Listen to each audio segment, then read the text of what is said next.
Let's get into this first story. We got it from CNN. I love using CNN as a source when we have horrifying stories because now it has to be true, right? Germany locks down unvaccinated people as leaders plan to make shots compulsory.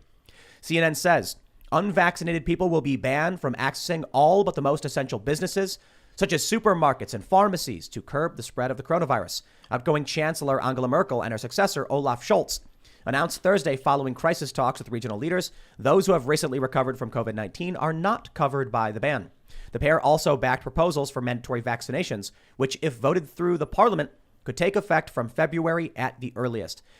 Oh, okay, this is happening. It has been 2 years, and they're still saying, don't worry, if we do this, it'll stop the spread of COVID.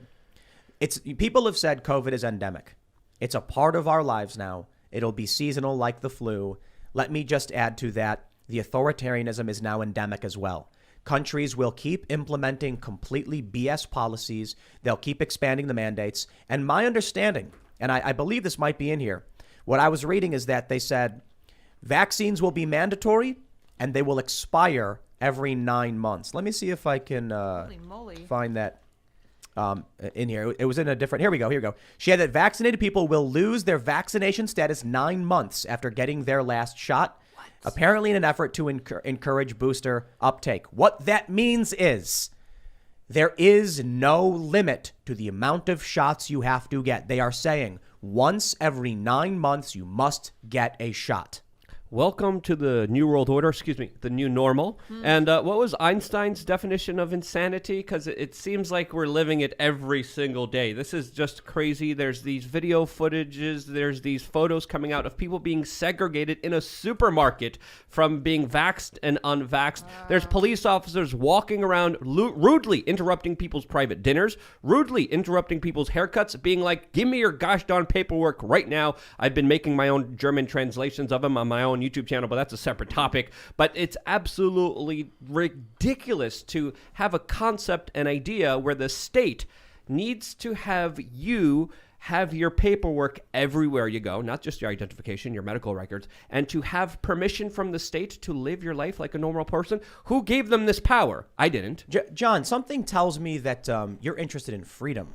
The Foundation for Economic Education, right? Is that it? Yeah, no, we are. And if you look, like here's the thing. I'd oppose these even if they worked.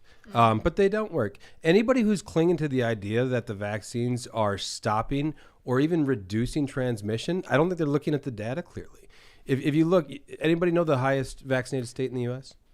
Vermont. Oh. And if you look at at Vermont's cases right now, they have more cases right now than they did last year. They have, I try to be careful with correlation, though. Well, sure. But, I mean, you can't look at that. Anybody that looks at the numbers and says we have vaccination rate 85%, but our cases are through the roof, like it's not There's stopping. One more data. I hear you. One more data point you need, though. Are they breakthrough cases? Well, how do you mean define breakthrough? Are the people who are getting COVID vaccinated? Yes, I mean, they have to be. That's yes. Well, not necessarily. No. So there could be, the vaccination rate, the breakthrough rate is much, much exponentially higher than we were told at the beginning. I wrote an article about this back in August before people were really talking about the breakthrough rate. At the time, the media was reporting something 0.3%, maybe 0.5%, maybe at 1%. Well, we know it's much, much higher than that. We have gobs of data that supports that. As people, so I think there's actually a simple. If we step back, when Germany says you have to get vaccinated every 9 months, I think what the issue is, it may be the most vaccinated state. The vaccines may reduce transmission, but they wear off.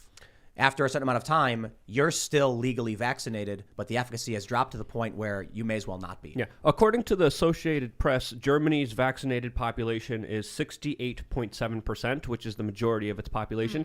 They have seen a surge in cases, and I think they're going to do what Austria did. Austria, also highly vaccinated country, experiencing a lot of new cases. And originally, they locked down only the unvaccinated. And then a couple days later, they locked everyone down because they were using it as an emotional ploy. They knew what they were doing, in my opinion, from my perspective. And they were just using this larger kind of extortion effort in order to try to get people to take this procedure. Whether you want to take this procedure or not, that's your decision. We're not giving you any medical advice. We're not telling you what to do. Here's the important thing. I think it was obvious from the get-go when they were like, in New York, just get one shot and then everything will go back to normal. And then they were like, okay, well, now it's 2. And now you've got the Daily Beast coming out being like, we screwed up. It's not a booster. 3 shots is the vaccine. I think it's fairly obvious that you give them an inch, they're going to keep pushing on it.